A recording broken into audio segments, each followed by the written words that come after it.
안녕하세요. AN세무에게 안세무사입니다. 제가 부동산 세금을 위주로 하고 있지만 부동산 세금 이외에 문화예술 분야에서 기장 및 세금 신고 업무를 주로 하고 있습니다. 문화예술과 관련해서는 영리 목적의 사업장도 많이 있는데 이런 공익법인 같은 비영리로 활동하는 문화예술 단체도 굉장히 많이 있습니다. 이러한 공익법인, 법인세법에 따른 공익법인을 말하는 거예요. 공익법인으로 지정을 받은 공익법인은 이렇게 외부 전문가가 세무 확인서를 작성을 해서 보고해야 되는 의무가 있습니다. 이번 영상에서는 외부 전문가 세무 확인서 보고 의무가 있는 공익법인이 과연 누구인지 먼저 살펴보고 그 내용이 상속세 및 증여세법 제50조에서 규정을 하고 있는데 이렇게 외부 전문가가 세무 확인을 할 때 어떤 내용을 주로 확인을 하는지도 살펴보도록 하겠습니다. 공익법인은 말 그대로 법인이에요. 주무관청에 인허가를 받고요. 설립 등기를 함으로써 성립이 되고 납세지 관할 세무서장에게 신청을 해서 공익법인으로 지정이 됩니다. 문화예술과 관련해서 주무관청은 문화체육관광부 또는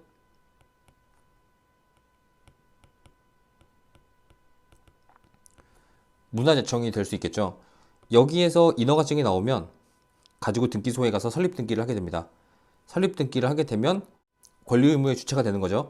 그 상태에서 공익법인으로 지정 신청을 하면 지정을 해주고 그때부터는 공익법인이 돼서 기부금 영수증 등을 발급을 해줄 수 있습니다. 말 그대로 법인이기 때문에 사업연도가 있어요. 보통의 사업연도는 1월 1일부터 12월 31일이 되겠죠. 여기에서 외부 전문가가 세무 확인을 해야 되는 세무 확인 대상 공익법인은 누구냐? 요 12월 31일 현재 자산가액이 5억 이상이거나 또는 1월 1일부터 12월 31일까지 출연자산가액이 3억 이상인 공익법인을 말합니다. 자산가액 5억 이상, 출연자산가액 3억 이상, 이거 또는이에요. 둘 중에 하나에 해당하거나 둘 다 해당하면 세무확인 대상 공익법인에 해당이 됩니다. 세무확인을 안 받으려면 12월 31일 현재 재산가액도 5억이 안 돼야 되고요. 그리고 1년 동안 받았던 출연자산가액도 3억 이상이 되면 안 됩니다. 공익법인 중에서 이 요건에 해당되는 공익법인 12월 31일 현재 자산가액이 5억 이상이거나 1년 동안의 출연자산가액이 3억 이상인 공익법인은 문화예술 단체 치고는 생각보다 규모가 있다라고 볼 수 있어요. 대부분 문화예술에서 비영리 활동하시는 분들은 적용되는 경우가 많지 않습니다. 이렇게 세무확인 대상 공익법인이 되면 어떻게 해야 되느냐? 말 그대로 세무확인을 해야 돼요. 세무확인은 이 12월 31일이 종료가 되고 2개월 이내에, 그러니까 이게 2월 말이 되겠죠. 2개월 이내에 실시를 해야 되고 4개월, 이건 4월 말이 되겠죠. 4월 말 이내에 보고해야 됩니다. 이 보고는 누구에게 하느냐? 세무서장에게 하는 거죠.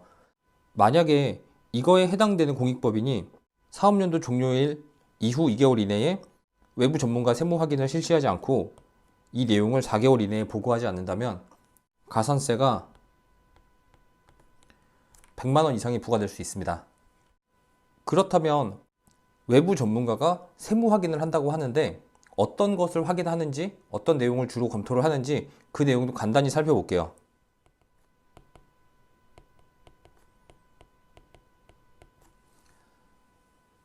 이거는 제가 생각나는 대로 대략적으로 말씀을 드리는 거니까 정확한 것은 상담을 한번 받아보시길 바랍니다. 일단 공익법인은 재산을 출연받아요.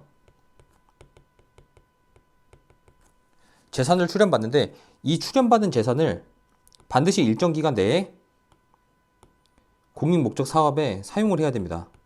그래서 첫 번째 확인하는 것은 일정 기간 내에 출연받은 재산을 공익 목적으로 사용을 했는지, 그리고 두 번째는 그 공익 목적이 과연 적정한지, 사용 내역이 공익 목적에 알맞는지 그런 내용들을 검증을 하게 됩니다.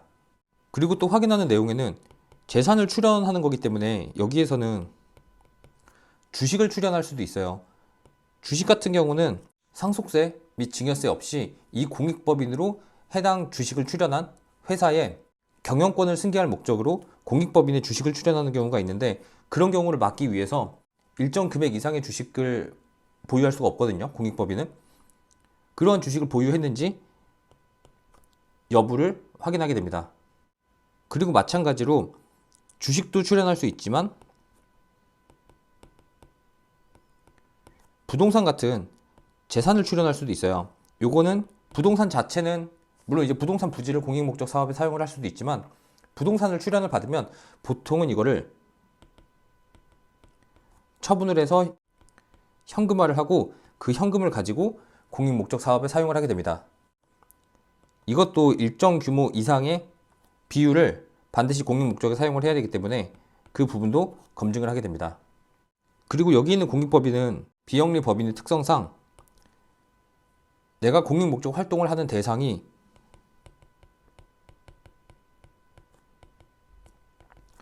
불특정 다수여야 돼요. 일정 개인이나 일정 기업을 딱 찍어서 그 사람, 그 기업만을 대상으로 공익 활동을 하면 안 된다는 거죠. 그래서 이 공익법인의 수혜자가 누구인지 확인을 하게 되고, 그렇다면 그 수혜자가 적정한지 여부를 또 확인을 하게 됩니다. 이런 것들을 잘못 이용하면 사실상 세금 없이 나의 자녀나 특수관계인에게 사회적인 또는 금전적인 이익을 무상으로 넘길 수가 있기 때문이죠. 그렇기 때문에 이런 주식들, 공익법인에 출연하는 거, 공익법인에 출연하는 것 자체가 상속세 및 증여세법에 따라서 과세가 되지 않기 때문에 내가 자녀한테 주식을 넘겨주고 싶으면 상속세 또는 증여세를 내면 되는데, 이런 공익법인을 이용하면 세금 없이 넘길 수 있거든요. 그런 것들을 하나하나 확인을 하게 됩니다. 그리고 또 확인을 하는 게 이 공익법인과 특수관계 있는 자들이 있어요. 이사장이랄지 이 공익법인에 재산을 출연한 자랄지 뭐 설립자 이런 사람들이 될 수 있겠죠. 그런 사람들과 그 사람들의 특수관계인을 위해서 이 공익법인이 존재하면 안 돼요. 그렇기 때문에 이런 출연재산의 출연자 또는 그와 특수관계에 있는 자들에게 이 공익법인에 있는 자산 또는 어떤 이용권, 권리 이런 거를 무상으로 이전하거나 또는 낮은 가격으로 사용 수익하게 했는지 여부도 확인하게 됩니다. 뭐 얘기하다 보니까 계속 말이 길어지는데 한 가지만 더 말씀을 드릴게요. 세무 확인 사항에서 마지막은 이 공익법인의 운영과 관련된 부분입니다. 임직원으로 누굴 채용했는지 요거 확인하게 되고요. 그리고 우리 공익법인의 좋은 이미지를 활용을 해서 특정 법인을 홍보해주거나 광고해줬는지, 그리고 세법상 의무, 기부금을 받으면 당연히 기부금 명세서를 제출을 해야 되고, 공익법인도 마찬가지로 공익법인 회계 기준에 맞게 장부를 작성하고 비치를 해야 됩니다. 그리고 세무서에 각종 보고서들을 시기에 맞게 잘 제출을 해줘야 되는 거죠. 그런 것들을 확인을 하게 되고, 그 밖에 공익법인에서 이상한 짓 하고 있지는 않는지 종합적으로 확인을 하게 됩니다. 이런 내용들이 잘 됐는지 여부를 세무사가 확인을 해서 보고서를 작성을 하고 제출을 하게 되죠. 그래서 이런 공익법인들이 보통은 12월 31일이 결산이에요. 그렇기 때문에 이 외부 전문가의 세무 확인 보고 의무는 올해 2월, 4월에 진행을 하게 되는 거죠.